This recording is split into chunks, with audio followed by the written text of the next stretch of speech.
Hello and welcome to the latest first look at a brand new, all new stove. This is obviously from the Heta Ambition range, perhaps if not one of, if not the best ranges of stoves we have ever seen.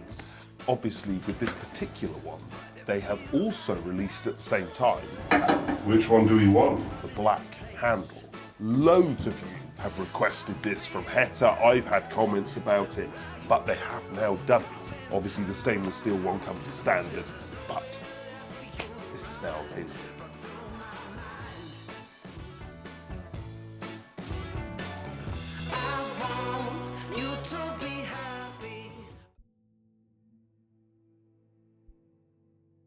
The new Ambition 4 has a nominal output of 3.9 kilowatts, which realistically means it's going to run from 3 to 5 kilowatts, I'm expecting.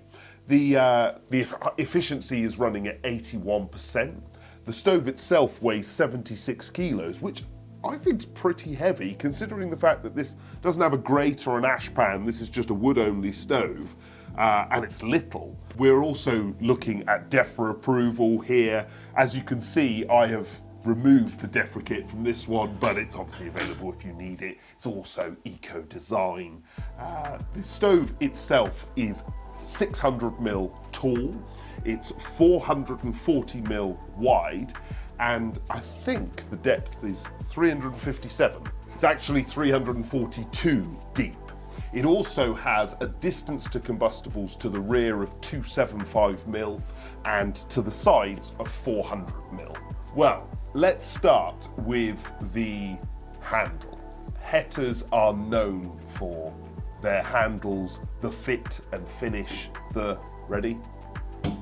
Everything is, like, you know, I could do that with my little finger. And yet it's not like flappy, it's not like shaking, it's just beautifully damped. Obviously we've got an all cast iron door, a steel body, and everything is put together beautifully. We also have, they have these plastic feet.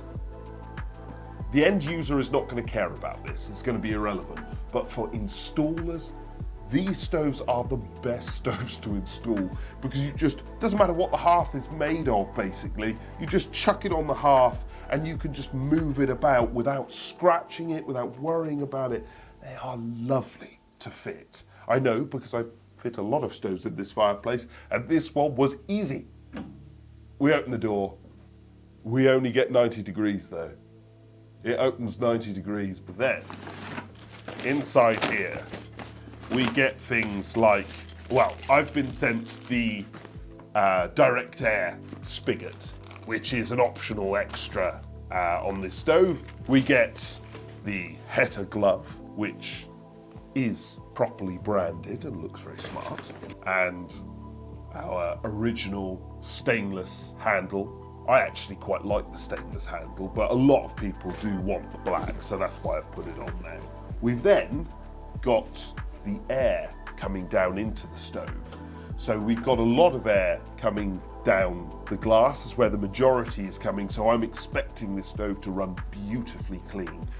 This run of holes at the back here, this stainless steel channel, this is tertiary air, the third inlet of air, and this is about, you don't put the fuel above that line, that's the maximum fuel line, and it's so that all the unburned particulates above the fuel get jets of oxygen and burst into flames and become super efficient. We've then got the holes at the base of the stove, which is your primary ignition, the initial air coming into the stove to get stuff going. And it's all mixed by the geniuses at Heta. They will have spent a long time getting the mix of air, how much is going this way, how much is going that way. They will have got that spot on. We know that, I'm expecting that, because I haven't yet seen a stove that they've made that wasn't bob-on. Obviously it's all vermiculite lined. Also, it's a little, they're quite utilitarian. They're very, you know, there's nothing excessive, there's nothing wasted, there's nothing like unnecessary. Everything has a purpose, everything has a job, and everything, in my experience, works beautifully. Clearly, I'm expecting this stove to be absolutely exceptional, but we will find out. Thank you very much for watching. If you're interested in this stove, there will be a full review. There will be a whole series of videos all about it. Obviously, if you've got any questions or suggestions or anything else, drop them below. And of course, give us a thumbs up.